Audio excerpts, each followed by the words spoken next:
ખેડાના માલાવાડા ગામમાં કમોસમી વરસાદથી ખેડૂતોને નુકસાન થયું છે। ખેતરોમાં કાપેલા ડાંગર પર ફરી વળ્યું છે વરસાદી પાણી। 500 વીઘાથી વધુની જમીનમાં તૈયાર ડાંગરનો પાક બગડ્યો છે।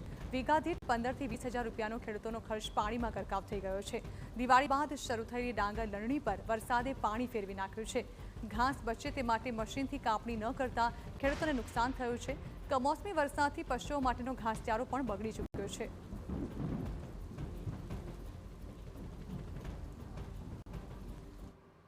સરકાર કોઈ વસ્તુ સાંભળવા પણ તૈયાર નથી અને સરકાર અમને કંઈ પણ સહાય હજુ સુધી મળે એવી નથી અને આ માટે તાત્કાલિક સર્વે કરાવે એવી અમારી માંગ છે અને અમને અમારું કંઈક આ વર્ષ અમારું ચાલે એવું કંઈક અમને ભરણ પોષણ આપે એ અમારી સરકાર જોડે માંગ છે। શું છે, પાક ખેડૂતોનો તૈયાર બહુ સરસ થયો હતો। આ સાલ ફસલે સારી હતી, પણ કુદરતી એવી અત્યારે આફત આવી ગઈ છે 2 દિવસથી કે એના વરસાદથી અત્યારે ખેડૂતોને ખૂબ બધો પાક પલળશે અને કોવાઈ જવાની ભીતિ છે અને અત્યારે તૈયાર પાકની અંદર પાણી ભરાઈ ગયા છે। તો એ પાક ખેડૂતોને નુકસાન થાય તો એ નુકસાન માટેનું સરકાર અમને કોઈ પણ રીતે વળતર આપે અને કોઈ એની બધી કાર્યવાહી કરે એ માટે મારે સરકારને અરજ છે।